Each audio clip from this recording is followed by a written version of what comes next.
Welcome my dear students. আজকের ভিডিওতে আমি ক্লাস 9-এর ইতিহাসের সেকেন্ড চ্যাপ্টারের বিষয় নিয়ে আলোচনা করব। সেকেন্ড চ্যাপ্টারে আমি এর আগে কয়েকটা ভিডিও করেছি। আজকের ভিডিওতে আলোচনা করব নেপোলিয়ন বোনাপার্টের সাম্রাজ্য এবং ফরাসি বিপ্লবের আদর্শের সঙ্গে নেপোলিয়ন বোনাপার্টের যে স্ববিরোধী বক্তব্য, স্ববিরোধিতা বিপ্লবের, সেক্ষেত্রে আমি আলোচনা তুলে ধরতে চাই। আমরা প্রথমেই বলবো যে ফরাসি বিপ্লবের যে আদর্শ, সাম্য, মৈত্রী, স্বাধীনতা, এই আদর্শ ফ্রান্সে প্রসারিত হয় এবং তার পাশাপাশি ইউরোপের বহু দেশে সম্প্রসারিত হয়েছে। নেপোলিয়ন বোনাপার্টের আত্মজীবনীতে উল্লেখ করেছেন যে তিনি 40টারও বেশি যুদ্ধ করেছেন বিভিন্ন দেশের সঙ্গে। তার পাশাপাশি তিনি ফ্রান্সের আভ্যন্তরীণ ক্ষেত্রে বিভিন্ন ধরনের সংস্কার করেছেন। আইনের ক্ষেত্রে সংস্কার,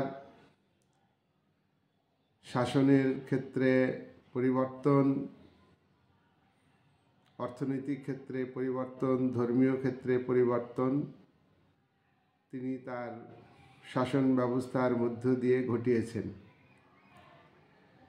আমরা প্রথমেই নেপোলিয়ন বোনাপার্টের যে আইন সংস্কার, সেই আইন সংস্কার নিয়ে আলোচনা করব। নেপোলিয়ন বোনাপার্টের আগে ফ্রান্সে বিভিন্ন প্রদেশে বিভিন্ন শাসক বিভিন্ন ধরনের আইন তৈরি করে।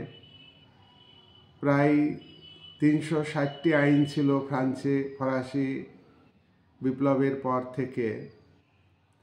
কিন্তু এই আইনগুলো ভিত্তিতে ফরাসি দেশের মধ্যে একটা ঐক্য মনোভাব গড়ে উঠবে এমন কোনো ব্যবস্থা ছিল না। বিভিন্ন প্রদেশে বিভিন্ন ধরনের আইন, সমগ্র ফ্রান্সে একই ধরনের আইন বা একটি আইনের মাধ্যমে ফ্রান্সকে ঐক্যবদ্ধ করার যে আইন, সেটা ছিল না। নেপোলিয়ন বোনাপার্ট তিনি আগের যে আইন ব্যবস্থা সেটাকে ভেঙে দিয়েছেন, দিয়ে তিনি 4জন বিশিষ্ট আইন বিশারদকে নিয়ে একটি কমিশন তৈরি করেছেন, যার নাম হলো আইন কমিশন। এই কমিশনের মাধ্যমে ফ্রান্সের জন্য তিনি বিভিন্ন সুসংবদ্ধ আইন তিনি তৈরি করেছেন। তিনি যে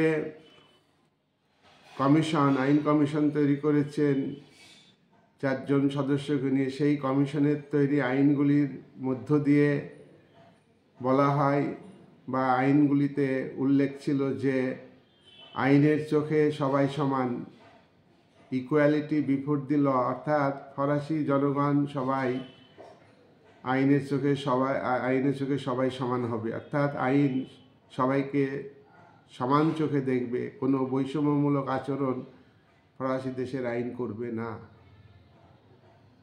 সংবাদপত্রের স্বাধীনতাকে নেপোলিয়ন তার এই আইনের মধ্য দিয়ে স্বীকার করে নিয়েছেন। নাগরিকদের ব্যক্তিগত স্বাধীনতা দিয়েছেন, নাগরিকদের মধ্যে সমতা ফিরিয়ে আনার চেষ্টা করেছেন। অর্থাৎ আইনের যে অনুশাসন নেপোলিয়ন বোনাপার্ট তার দেশে আনার চেষ্টা করেছেন তার আইন সংস্কারের মধ্য দিয়ে।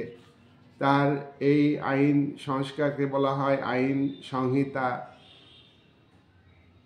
তিনি 1800 সাল থেকে 1804 সাল ধরে তিনি আইন ব্যবস্থাকে সুসংহত রূপ দিয়েছেন এবং বহু আইন তৈরি করেছেন।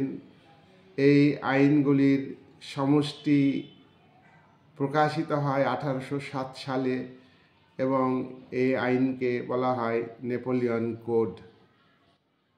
আমরা এখানে একটা শর্ট কোশ্চেন পারবো যে নেপোলিয়ন কোড কি। নেপোলিয়ন নিজে আইন কমিশন গঠন করে সেই কমিশন যে আইন তৈরি করেছে ফরাসি দেশে একই ধরনের আইন, এবং সেই আইনের মাধ্যমে নাগরিক অধিকার, সংবাদপত্রের স্বাধীনতা, ব্যক্তিগত স্বাধীনতা, ধর্মীয় সহিষ্ণুতার কথা বলা হয়। আইনের চোখে সবাই সমান, এই সমস্ত, এবং আইনের মাধ্যমে সামন্ততান্ত্রিক ব্যবস্থাতে যে বৈষম্য ছিল, সামন্ততান্ত্রিক বৈষম্য ব্যবস্থাকে তিনি বিলুপ্ত করেন, নাগরিকদের অধিকার প্রদান করেন ইত্যাদি। এইগুলি হচ্ছে নেপোলিয়ন কোড নামে পরিচিত। এগুলির সমষ্টিকে এক কথায় নেপোলিয়ন কোড বলা হয়।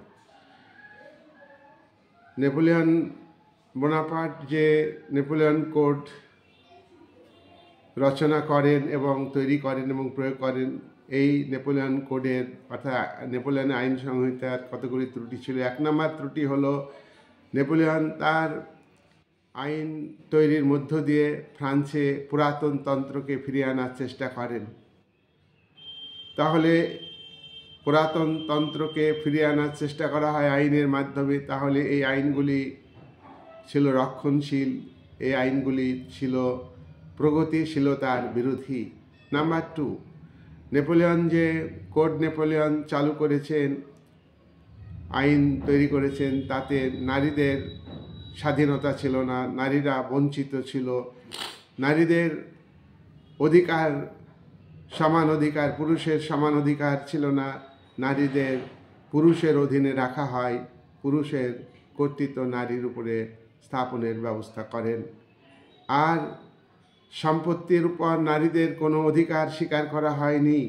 এখানে তিনি এই নেপোলিয়ন কোডের মধ্য দিয়ে, আইনের মধ্য দিয়ে বৈষম্যমূলক আইন ব্যবস্থা চালু করেছেন। এটা আইনের চোখে সবাই সমান, এই নীতির বিরোধী ছিল। নেপোলিয়ন 3 নম্বর ত্রুটি হলো যে পরিবারের মধ্যে যে বন্ধন তিনি তৈরি করার কথা বলেছেন, সেখানে পরিবারের স্ত্রী পুত্রের উপর পিতার কর্তৃত্ব স্থাপনের ব্যবস্থা করেন। এখানে স্ত্রী পুত্রের উপর পরিবারের কর্তার আধিপত্যকে প্রতিষ্ঠিত করেছেন। এটা তার আইনের ত্রুটি। 4 নম্বর হলো নেপোলিয়ন বোনাপার্ট তার আইনের মাধ্যমে শ্রমিকদের স্বার্থ রক্ষার ব্যবস্থা করেননি। শ্রমিকদের ধর্মঘট করার অধিকার কেড়ে নিয়েছেন। শ্রমিকদের ন্যূনতম মজুরি নির্ধারণের ব্যবস্থা করেননি। শ্রমিকদের মোট শ্রম সময় নির্ধারণ করেননি। তার আইন হলো শ্রমজীবী মানুষের স্বার্থবিরোধী আইন। তারপর আমরা দেখব যে নেপোলিয়ন বোনাপার্ট তিনি বলেছিলেন যে আমি ফরাসি বিপ্লবের আদর্শকে, সাম্য, মৈত্রী, স্বাধীনতা, এই 3টি আদর্শকে আমি ফ্রান্সে প্রতিষ্ঠিত করব এবং ইউরোপের অন্যান্য দেশেও প্রতিষ্ঠিত করব। তাই তিনি বলেছিলেন যে আই অ্যাম দ্য রেভলিউশন, আমি বিপ্লব।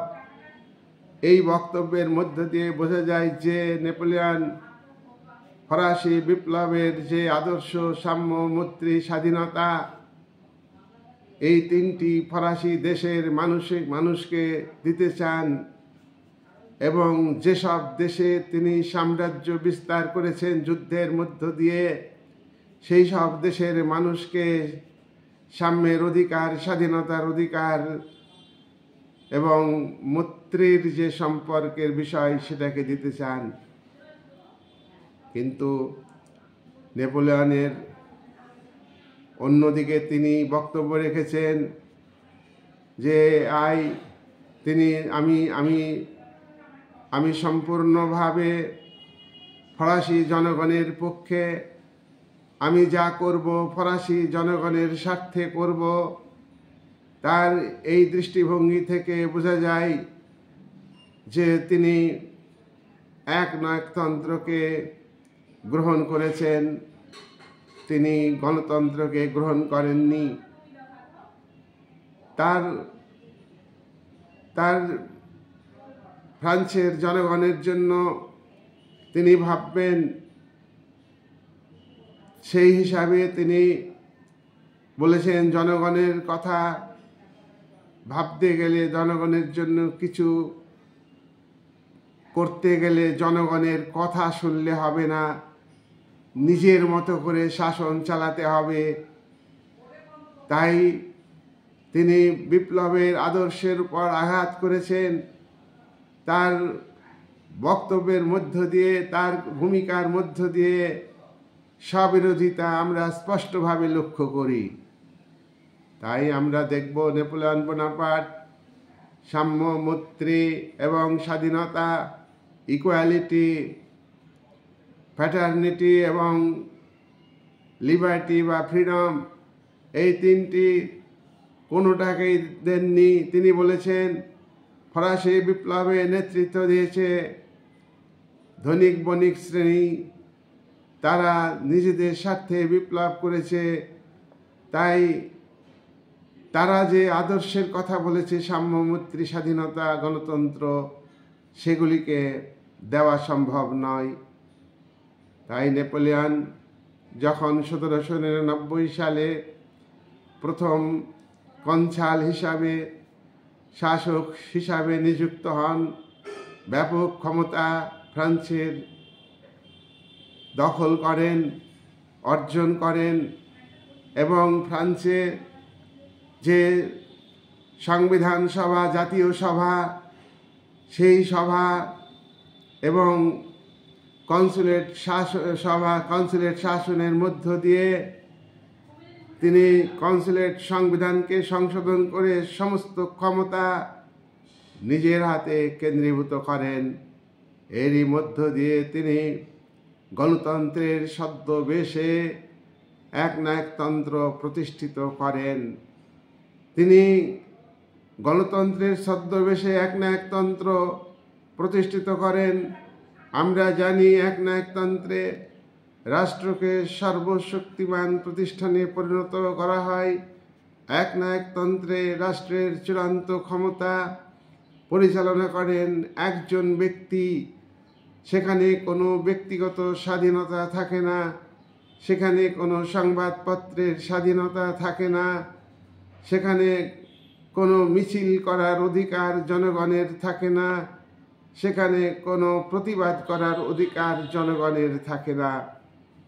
এমন শাসন ব্যবস্থা তিনি গণতন্ত্রের আড়ালে, তিনি সাম্য নীতির আড়ালে, ফ্র্যাটার্নিটি অর্থাৎ মৈত্রী নীতির আড়ালে প্রতিষ্ঠিত করেছিলেন।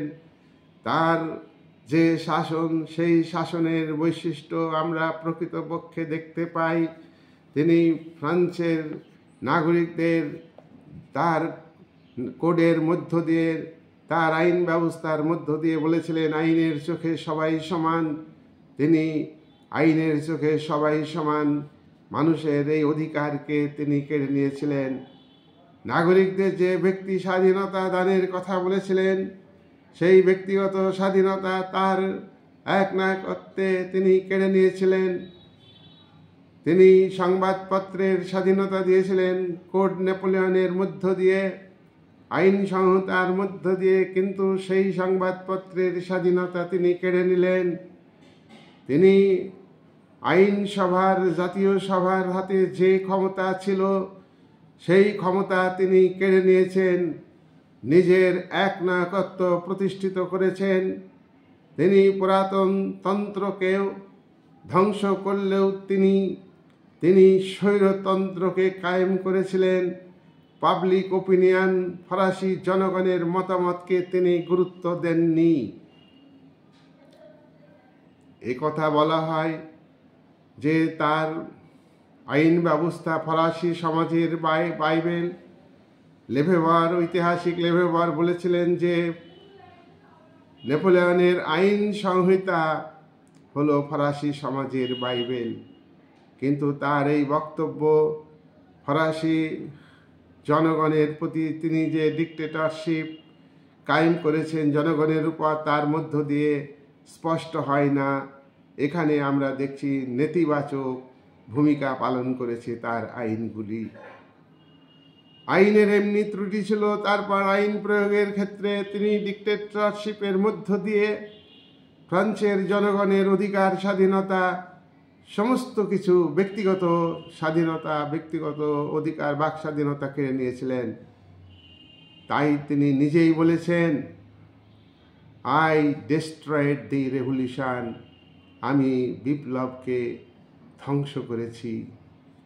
আই ডেস্ট্রয়েড দি রেভলিউশন, এই কথা সত্যি নিরপেক্ষ বিচারে নেপোলিয়ন বোনাপার্ট একজন দক্ষ শাসক হতে পারেন, একজন যোদ্ধা হতে পারেন, একজন সমরনায়ক হতে পারেন, একজন সাহসী বীর হতে পারেন। অন্যদিকে তিনি আভ্যন্তরীণ ক্ষেত্রে বিভিন্ন ধরনের সংস্কার, আইন সংস্কার, শাসন সংস্কার, বিচার সংস্কার, ধর্ম সংস্কার মূলক কাজ করতে পারেন, ফরাসি জাতির অনেক কল্যাণ করতে পারেন। কিন্তু এগুলির আড়ালে তিনি স্বৈরতন্ত্রকে কায়েম করেছেন এবং ফরাসি বিপ্লবের যে আদর্শ আজকে পৃথিবীতে প্রসারিত হয়েছে, আজকের দিনেও যেটা প্রাসঙ্গিক, সাম্য, মৈত্রী, স্বাধীনতা, গণতন্ত্র, সেই আদর্শগুলিকে তিনি নিজেই বলেছেন, আই ডেস্ট্রয়েড দি রেভলিউশন, আমি বিপ্লবকে ধ্বংস করেছি। এই বক্তব্যের মধ্য দিয়ে স্পষ্ট হয়ে ওঠে। তাই ডেভিড থমসন অবশ্য বলেছেন যে নেপোলিয়ন বোনাপার্ট একজন স্বৈরতান্ত্রিক, একনায়কতান্ত্রিক শাসক ছিলেন বটে, কিন্তু 20 শতকে আমরা যে একনায়কতান্ত্রিক শাসক দেখেছি, 20 শতকে আমরা যে একনায়কতন্ত্র দেখেছি, জার্মানিতে আমরা দেখেছি, ইটালিতে, সেই একনায়কতান্ত্রিক শাসকের তুলনায় অনেক বেশি মানবিক নেপোলিয়ন বোনাপার্টের একনায়কতন্ত্র। তারপর আমরা দেখব যে ইউরোপের বিভিন্ন দেশে নেপোলিয়ন বোনাপার্ট সাম্রাজ্য বিস্তার করেছেন। নেপোলিয়ন বোনাপার্ট একজন ঘোর সাম্রাজ্যবাদী ছিলেন। তাকে কথা বলা হয় ফরাসি বিপ্লবের অগ্নি তরবারি। তিনি তার বলিষ্ঠ সমর কুশল দ্বারা সামরিক শক্তির মধ্য দিয়ে ইউরোপের একের পর এক রাজ্য তিনি দখল করে নিয়েছেন। যখন ইউরোপের রাজ্যগুলিকে দখল করে সেখানকার মানুষের মধ্যে মৈত্রী, ফ্র্যাটার্নিটি চালু করেছেন, সেখানকার মানুষের মধ্যে সাম্য নীতি চালু করেছেন, সেই সব ভূখণ্ডের মানুষ নেপোলিয়নকে মুক্তিদাতা নেপোলিয়ন বলেছেন, যে আমাদের উনি মুক্তি দিয়েছেন। পুরাতন তন্ত্র যেখানে যেখানে ছিল, নেপোলিয়ন বোনাপার্ট একের পর এক সাম্রাজ্য দখল করে নিয়ে সেই সব জায়গাতে পুরাতন তন্ত্রকে ধ্বংস করে তিনি নতুন ধরনের সংস্কারমূলক শাসন চালু করেছেন। আর তারই ফলে সেই সব দেশের জনগণ বলেছেন, নেপোলিয়ন বোনাপার্ট আমাদের মুক্তিদাতা, তিনি আমাদের মুক্তি দিয়েছেন, তিনি আমাদের সাম্য দিয়েছেন। কিন্তু এ কথা মনে রাখতে হবে যে নেপোলিয়ন তাদের কোনো স্বাধীনতা দেননি। নেপোলিয়ন ইউরোপের যেসব ভূখণ্ড দখল নিয়েছেন, সেই সব দেশের মানুষকে তিনি ব্যক্তিগত স্বাধীনতা দেননি, ব্যক্তিগত স্বাধীনতাকে কেড়ে নিয়েছেন। ফ্রান্সের জনগণের কাছ থেকেও তিনি ব্যক্তিগত স্বাধীনতা কেড়ে নিয়েছেন। নেপোলিয়ন বোনাপার্ট অস্ট্রিয়ার বিরুদ্ধে যুদ্ধ করেছেন, রাশিয়ার বিরুদ্ধে যুদ্ধ করেছেন, প্রাশিয়ার বিরুদ্ধে যুদ্ধ করেছেন। এই যুদ্ধের মধ্যে দিয়ে তাদেরকে তিনি পরাজিত করেছেন। সেই সমস্ত দেশে নেপোলিয়ন বোনাপার্ট আধিপত্য বিস্তার করেছেন। তিনি বিশাল সাম্রাজ্য গড়ে তুলেছিলেন। সেই সব দেশের ভূখণ্ডের যে শাসক ছিল, পুরাতনতান্ত্রিক শাসক ছিল, চরম রাজতান্ত্রিক শাসক ছিল, সেই পুরাতনতন্ত্র চরম রাজতান্ত্রিক শাসনের অবসান ঘটিয়ে নতুন নতুন তিনি শাসক নিযুক্ত করেছেন। নিজের ঘনিষ্ঠ ব্যক্তিদের শাসক হিসাবে নিযুক্ত করেছেন। তাই তো আমরা দেখতে পাই হল্যান্ডকে পরাজিত করে নেপোলিয়ন তার ভাই লুইকে সিংহাসনে বসিয়েছেন। ওয়েস্টফালিয়াকে পরাজিত করে তার ভাই জেরোমকে সেখানে বসিয়ে দিয়েছেন শাসক হিসাবে। তারপর আমরা দেখতে পাই ইটালির দক্ষিণ অংশে নেপলস রাজ্যে নেপলসকে পরাজিত করে সেখানে তার ভাই জোসেফকে সিংহাসনে বসিয়েছেন। তারপর আমরা দেখি যে নেদারল্যান্ডকে পরাজিত করে তার ভাই লুসিয়ানকে ক্ষমতায় বসিয়েছেন। তাহলে আমরা আলোচনার মধ্য দিয়ে স্পষ্টভাবে ধারণা লাভ করতে পারি যে নেপোলিয়ন বোনাপার্ট একের পর এক সাম্রাজ্য দখল করে তার নিজের পছন্দ মতো ব্যক্তিকে, এমনকি তার নিজ ভাইকে ক্ষমতায় অধিষ্ঠিত করেছেন। তাহলে আমরা দেখছি যে নেপোলিয়ন বোনাপার্ট একের পর এক সাম্রাজ্য বিস্তার করেছেন। তিনি নিজেই বলেছেন, আমি সাম্রাজ্য বিস্তার করছি, আমি আমার ফরাসি জনগণের উপকার করবার জন্য আমি সাম্রাজ্য বিস্তার করছি। তিনি ফ্রান্সে ব্যাংক অফ ফ্রান্স নামে একটা ব্যাংক স্থাপন করে ফ্রান্সের জনগণের আর্থিক অবস্থার উন্নতি করবার চেষ্টা করেন। পাশাপাশি ফ্রান্সের জনগণের উপর কর বসান। যেসব দেশে তিনি সাম্রাজ্য বিস্তার করেছিলেন সেই সব দেশে তিনি অতিরিক্ত কর আরোপ করেন, সেখানকার মানুষকে শোষণ করেন। যেসব দেশে হল্যান্ড, ওয়েস্টফালিয়া, নেপলস, নেদারল্যান্ড এই সমস্ত দেশের জনগণের উপর অতিরিক্ত কর বসান, তার ভাই সেখানকার শাসকের মধ্য দিয়ে তিনি সেখানকার জনগণের অধিকার স্বাধীনতাকে কেড়ে নেন। তাহলে আমরা দেখছি নেপোলিয়ন বোনাপার্ট ফরাসি দেশের জনগণের কাছ থেকে সাম্যের যে আদর্শ, ইকুয়ালিটি, আইনের চোখে সবাই সমান, রাষ্ট্র কাউকে বৈষম্যমূলক আচরণ করবে না, রাষ্ট্র সকল নাগরিককে ইকুয়ালি অর্থাৎ সমানভাবে রক্ষা করবে, রাষ্ট্রের আইন সবাইকে সমান চোখে দেখবে, আর জনগণ রাষ্ট্রের আইনকে মান্য করবে। কিন্তু তার এই যে সাম্যের আদর্শ ক্ষুণ্ণ হয়েছে দেশে এবং বিদেশে নেপোলিয়ন বোনাপার্ট। তাহলে আমরা লক্ষ্য করছি যে একদিকে তিনি বিপ্লবের সন্তান, আই অ্যাম দ্য রেভলিউশন, আমি বিপ্লব, এই বক্তব্যের মধ্য দিয়ে তিনি বিপ্লবের ধারক বাহক। আবার অন্যদিকে আমরা আলোচনা থেকে সিদ্ধান্তে আসতে পারি যে তিনি বিপ্লবকে ধ্বংস করেছেন। এক কথায় নেপোলিয়ন একজন সাম্রাজ্যবাদী। তিনি গণতন্ত্রের ধারক বাহক হতে পারেন না। সাম্য, মৈত্রী, স্বাধীনতা ফ্রেঞ্চ রেভলিউশনের মূল কথা, ফ্রেঞ্চ রেভলিউশনের মূল আদর্শ, যে আদর্শ আজকে গণতন্ত্রের যুগে বিভিন্ন দেশ অনুসরণ করছে। বিভিন্ন দেশ শুধু অনুসরণ করছে না, সেগুলিকে কার্যকরী করবার চেষ্টা করছে। সেই জায়গায় দাঁড়িয়ে সমকালীন সমাজে নেপোলিয়ন বোনাপার্ট 1799 থেকে 1814 সাল পর্যন্ত রাজত্ব করেন। নেপোলিয়নের মধ্যে অহমিকা ছিল। তিনি বলতেন অসম্ভব কথাটি ইম্পসিবল ওয়ার্ডটি ওটা বোকাদের অভিধানে থাকে। যারা বুদ্ধিমান, যারা ইন্টেলিজেন্ট, তাদের অভিধানে বোকা বোকা কথাটা, অসম্ভব কথাটা থাকে না।